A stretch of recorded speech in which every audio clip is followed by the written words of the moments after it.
Assalamualaikum warahmatullahi wabarakatuh. Selamat pagi, siang, sore, dan malam untuk kita semuanya.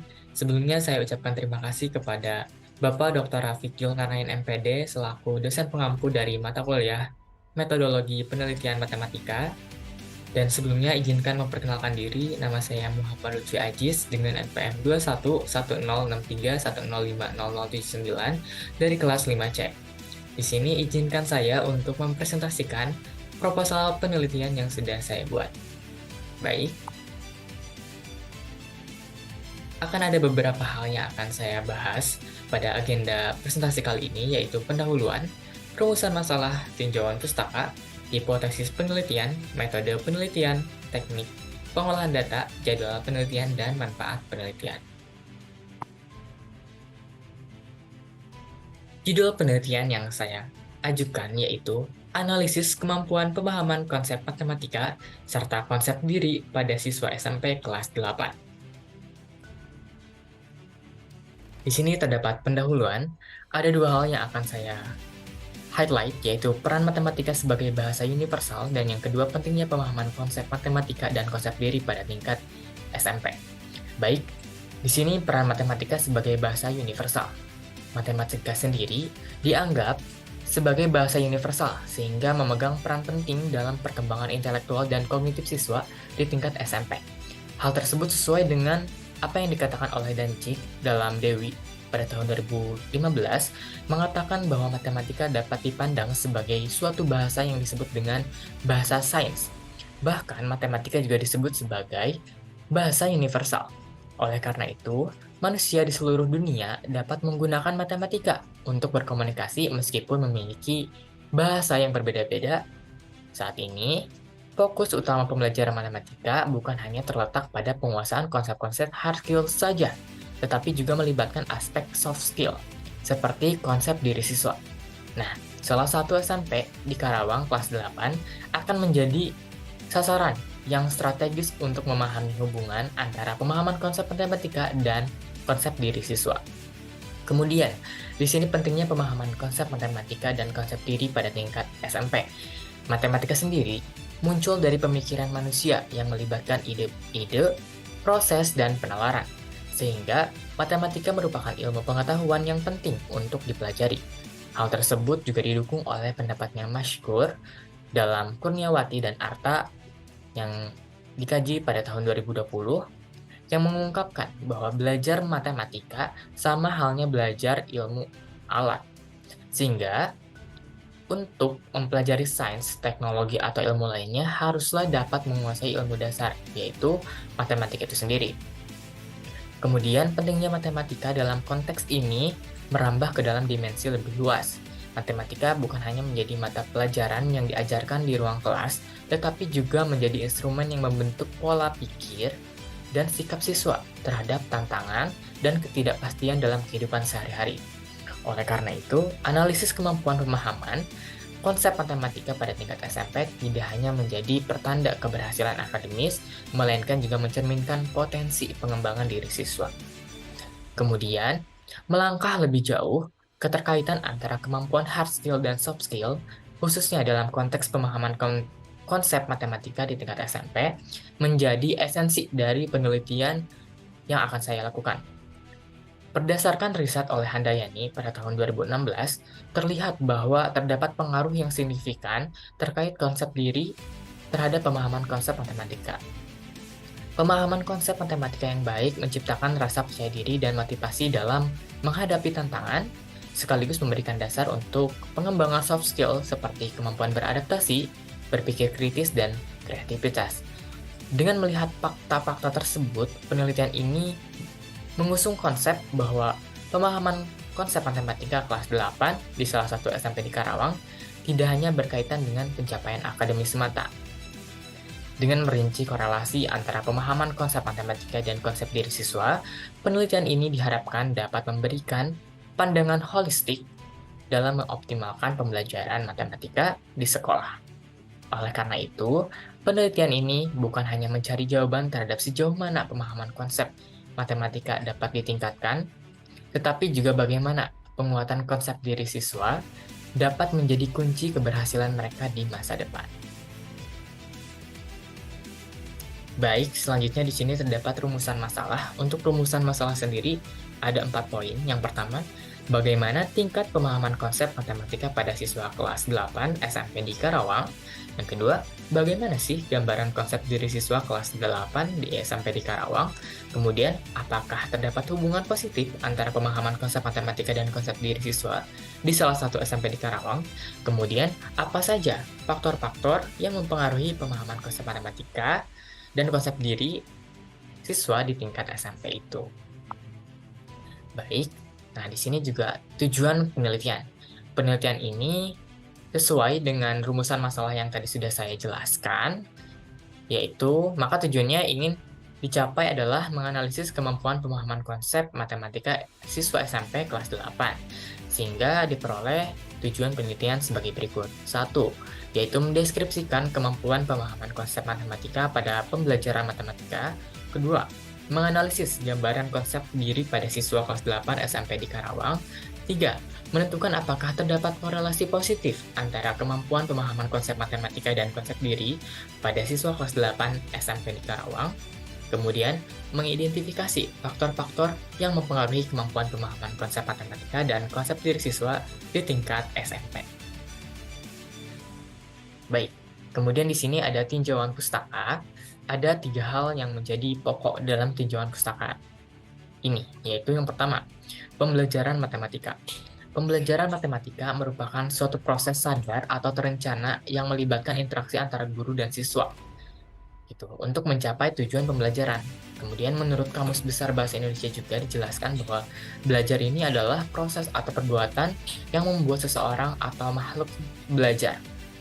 Sementara itu, menurut Evelyn dan Nara dalam Agesi, Budi dan Utaminingsih tahun 2020, pembelajaran merupakan usaha yang dilaksanakan secara sengaja, terarah, dan terencana, sesuai tujuan yang telah ditetapkan serta pelaksanaannya itu terkendali agar terjadi belajar pada diri seseorang. Kemudian proses pembelajaran matematika ini melibatkan transfer pengetahuan melalui interaksi guru dan siswa, di mana siswa diberikan kesempatan untuk memahami konsep dan berpartisipasi dalam kegiatan pembelajaran. Matematika sendiri dijelaskan sebagai ilmu abstrak dan deduktif yang menggunakan bahasa numerik untuk mempelajari hubungan antara pola, bentuk, dan struktur. Hal ini disampaikan oleh Siagian pada tahun 2016. Kemudian, dari definisi belajar dan matematika tersebut dapat disimpulkan bahwa belajar matematika adalah suatu kegiatan yang dilakukan secara sadar untuk memperoleh pengetahuan tentang pola pikir dan pemahaman yang terstruktur. Kemudian, guru diharapkan mampu membekali siswa dengan pengetahuan dan kesempatan untuk mendapatkan kegiatan pembelajaran yang melibatkan pemahaman konsep matematis. Kemudian, Council of Teachers of Mathematics atau NCTM, seperti yang disampaikan dalam kajian Mulyono dan Hapijah pada tahun 2018, menekankan bahwa dalam prinsip pembelajaran matematika, siswa perlu memiliki pemahaman konseptual, kelancaran prosedural, kemampuan strategis, dan berpikir adaptif. Ini mencakup pemahaman konsep matematika, operasi dan hubungan, kemampuan menerapkan prosedur dengan lurus, akurat, efisiensi, dan akurat, kemampuan mengungkapkan pendapat atau jawaban. Dengan demikian, pembelajaran matematika harus bisa dioptimalkan karena pengaruhnya yang sangat besar. Kemudian di sini yang kedua adalah pemahaman konsep matematis. Pemahaman konsep matematika tidak hanya menjadi fondasi penting untuk mengatasi tantangan matematika, melainkan juga membawa dampak yang mendalam dalam kehidupan sehari-hari. Konsep pemahaman konseptual melibatkan 2 elemen kunci, yakni pemahaman dan konsep. Hal ini juga disampaikan oleh Sumarmo dalam penelitiannya yang menjelaskan pemahaman sebagai tingkat keterkaitan antara gagasan, prosedur, atau fakta matematika yang dipahami secara menyeluruh, membentuk suatu jaringan dengan tautan cetakan tinggi. Sementara itu, konsep menurut Debdignas pada tahun 2003 diartikan sebagai ide abstrak yang dapat digunakan untuk mengklasifikasikan suatu kumpulan objek. Oleh karena itu, pemahaman konseptual dapat didefinisikan sebagai pemahaman yang ditentukan oleh tingkat relevansi ide, prosedur, atau fakta secara menyeluruh yang dapat digunakan untuk mengklasifikasikan suatu kumpulan objek. Baik, pemahaman matematika yang komprehensif tidak hanya dibangun tetapi juga diterapkan dalam konteks situasi nyata. Kemudian di sini poin yang ketiga yaitu konsep diri. Konsep diri itu merupakan teori yang menjelaskan bagaimana individu menjelajahi dunia dan menemukan arti dari kehidupan mereka dalam konteks tertentu. Siton dalam Nur Santi dan Nur Sugiyarti pada tahun 2022 mengungkapkan konsep diri merupakan penentu sikap seseorang dalam bertingkah laku. Teori ini menekankan pada peran aktivitas subjektif individu dalam mempengaruhi pengalaman dan persepsi mereka dengan lingkungan. Konsep diri adalah pandangan, penilaian, dan perasaan individu mengenai dirinya sendiri yang dapat dipengaruhi oleh berbagai faktor seperti pengalaman, interaksi, dan lingkungan.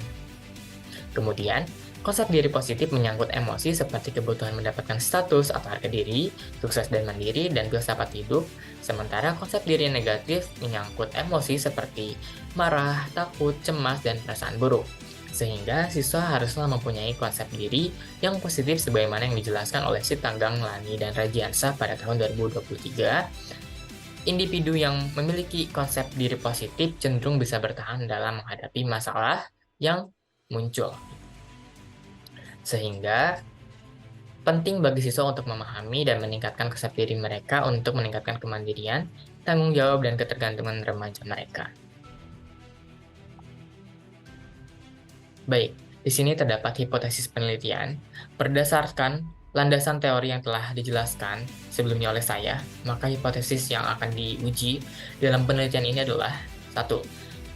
Apakah terdapat pengaruh positif antara konsep diri siswa yang tergolong baik dengan pemahaman konsep matematika yang tinggi? Kedua, kemampuan pemahaman konsep matematika siswa khususnya dalam materi sistem persamaan linear dua variabel SPLDP memiliki pengaruh yang positif dan signifikan dari konsep diri siswa yang baik. Selanjutnya di sini adalah metode penelitian. Yang pertama adalah desain penelitian. Desain penelitiannya adalah kuasi eksperimen dengan pretest, post-test, control group design. Dalam metode ini, terdapat dua kelompok yang dipilih secara acak untuk memastikan bahwa kedua kelompok tersebut memiliki kondisi baseline yang sebanding atau sama. Sebelum menjalani perlakuan, para siswa dalam kedua kelompok akan mengikuti pretest untuk menilai apakah ada perbedaan awal yang signifikan antara kondisi awal dari kedua kelompok tersebut. Kemudian, setelah pemberian perlakuan, siswa dibagi menjadi dua, yaitu kelompok eksperimen dan satunya lagi adalah kelompok kontrol. Skor awal mereka sebelum menerima perlakuan akan dicatat. Selanjutnya, setelah melalui tahap perlakuan, baik kelompok eksperimen maupun kontrol akan menjalani post-test untuk menilai skor akhir setelah perlakuan. Hal ini bertujuan untuk membandingkan perubahan atau dampak yang mungkin terjadi sebagai akibat dari perlakuan yang diberikan. Dengan menggunakan desain pretest post-test control group design, penelitian ini dapat memberikan gambaran yang lebih komprehensif tentang efektivitas perlakuan terhadap kelompok eksperimen dibandingkan dengan kelompok kontrol. Analisis perbedaan antara skor pretest dan post-test diharapkan dapat mengidentifikasi sejauh mana sih dampak perlakuan terhadap pemahaman konsep matematis siswa. Yang kedua, di sini ada populasi dan sampel.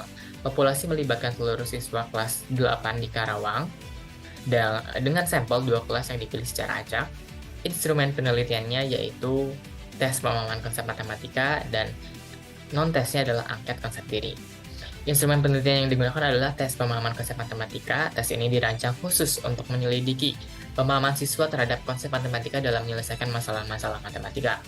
Lembar tes berisi 6 soal yang ditempatkan baik di bagian depan maupun belakang.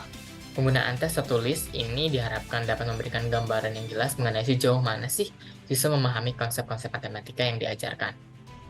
Penting untuk memastikan bahwa instrumen yang digunakan sudah efektif dalam mengukur variabel yang diteliti dan memberikan data yang memadai. Oleh karena itu, untuk memastikan relevansi dan keefektivitasan tes pemahaman konsep matematika, peneliti melakukan uji validitas. 3 guru matematika dan 1 guru matematika SMP dipilih sebagai validator. Instruktur dalam menyelesaikan masalah matematika. Sementara itu, pemilihan guru sebagai validator dilakukan berdasarkan bahan ajar relasional dan fungsional untuk siswa sekolah menengah dengan fokus pada pengujian kesesuaian masalah yang disajikan. Kemudian, selain tes pemahaman konsep matematika, penelitian ini juga melibatkan instrumental test berupa angket konsep diri. Angket ini dirancang untuk mengevaluasi persepsi siswa terhadap konsep diri matematika dalam diri mereka dalam konteks pembelajaran matematika. Hal ini penting untuk memahami sejauh mana konsep dari siswa dapat mempengaruhi pemahaman mereka terhadap konsep matematika. Dengan kombinasi kedua instrumen ini, penelitian diharapkan dapat memberikan gambaran yang komprehensif tentang hubungan antara pemahaman konsep matematika dan konsep diri siswa. Kemudian di sini untuk pengolahan data ada tiga ya, ada reduksi data, penyajian data, dan penarikan kesimpulan. Untuk lebih jelasnya akan saya jelaskan di slide berikutnya. Nah, yang mana sudah saya sempat jelaskan tadi, teknik pengolahan data yaitu ada tiga. Yang pertama adalah reduksi data atau data reduction. Reduksi data itu menurut Sugiono pada tahun 2014 adalah proses merangkum, memilih hal-hal pokok, dan memfokuskan pada aspek yang penting dalam data. Gitu. Kemudian, setelah itu, saya melakukan penyajian data atau data display. Di sini penyajian data adalah cara mengorganisir informasi yang tersusun agar memungkinkan penarikan kesimpulan dan pengambilan tindakan. Setelah tadi saya melakukan reduksi data, langkah berikutnya adalah mendisplay data dengan menyajikan dalam bentuk uraian, singkat, atau tabel, atau bagan, atau grafik, atau format lainnya. Dalam penelitian ini, penyajian data dilakukan melalui uraian naratif untuk memberikan gambaran yang jelas. Setelah itu, saya melakukan penarikan kesimpulan atau validasi. Validasi atau penarikan kesimpulan dalam penelitian ini bertujuan untuk mendapatkan kesimpulan tentang analisis kesulitan pemahaman konsep matematika dengan menggunakan model CORE terkait metakognisi siswa berdasarkan syarat. Kemudian proses ini melibatkan informasi yang memvalidasi hasil penelitian dan memungkinkan pembentukan kesimpulan yang relevan dengan pertanyaan penelitian. Seperti itu. Nah, kemudian di sini ada jadwal penelitian. Penelitian ini dilakukan selama 1 bulan penuh dari hari Senin hingga Jumat dengan waktu pelaksanaan dari pukul 08 hingga 13 waktu Indonesia Barat. Kemudian penelitian ini fokus pada siswa tingkat SMP kelas 8 di Karawang dan dilaksanakan pada saat jam pelajaran matematika di kelas tersebut. Selanjutnya di sini terdapat manfaat dari penelitian. Manfaat dari penelitian sendiri yaitu yang pertama adalah manfaat teoritis. Manfaat teoritisnya sendiri yaitu kontribusi terhadap pengetahuan akademis. Apa sih? Manfaat teoritis dari penelitian ini adalah 1. Memberikan kontribusi signifikan terhadap pengetahuan akademis di bidang pendidikan matematika dan psikologi pendidikan dengan memperdalam pemahaman tentang korelasi antara pemahaman konsep matematika dan konsep diri siswa di tingkat SMP. Kemudian yang kedua, hasil penelitian dapat menjadi dasar untuk pengembangan teori dan model yang memperhitungkan interaksi antara kemampuan konsep matematika dan konsep diri siswa sebagai suatu kesatuan. Dan yang ketiga, yaitu temuan penelitian ini dapat menjadi dasar bagi penelitian selanjutnya terkait dengan pemahaman konsep matematis, konsep diri siswa, dan faktor-faktor yang mempengaruhinya, dan memberikan arah baru bagi riset lanjutan, seperti itu. Kemudian, untuk manfaat praktisnya, adalah peningkatan kualitas pembelajaran matematika di SMP, yaitu 1. Peningkatan kualitas pembelajaran, guru dan lembaga pendidikan dapat menggunakan hasil penelitian ini untuk meningkatkan kualitas pembelajaran matematika kelas 8 di SMP yang ada di Karawang, dengan memperhatikan korelasi antara kemampuan pemahaman konsep matematis dan konsep diri siswa. Kemudian yang kedua, memberikan dasar bagi lembaga pendidikan untuk merancang program pembelajaran yang tidak hanya fokus pada aspek akademis, tetapi juga mengembangkan keterampilan sosial dan konsep diri siswa. 3. Penelitian ini dapat menjadi panduan bagi pengambil kebijakan dalam merumuskan kebijakan pendidikan yang lebih holistik, menggabungkan aspek hard skill dan soft skill dalam sebuah kurikulum dan strategi pembelajaran. Kemudian yang keempat, dengan memahami korelasi positif antara pemahaman konsep matematika dan konsep diri siswa, lembaga pendidikan dapat memberikan dukungan khusus untuk meningkatkan kesejahteraan siswa secara keseluruhan. Serta yang kelima adalah hasil penelitian ini dapat memberikan informasi berharga kepada guru dan orang tua, memungkinkan mereka untuk mendukung perkembangan anak-anak mereka secara optimal, baik dalam hal pemahaman konsep matematika maupun konsep diri. Baik. Mungkin sekian pemaparan presentasi yang dapat saya sampaikan pada kesempatan kali ini. Terima kasih atas perhatiannya. Wassalamualaikum warahmatullahi wabarakatuh.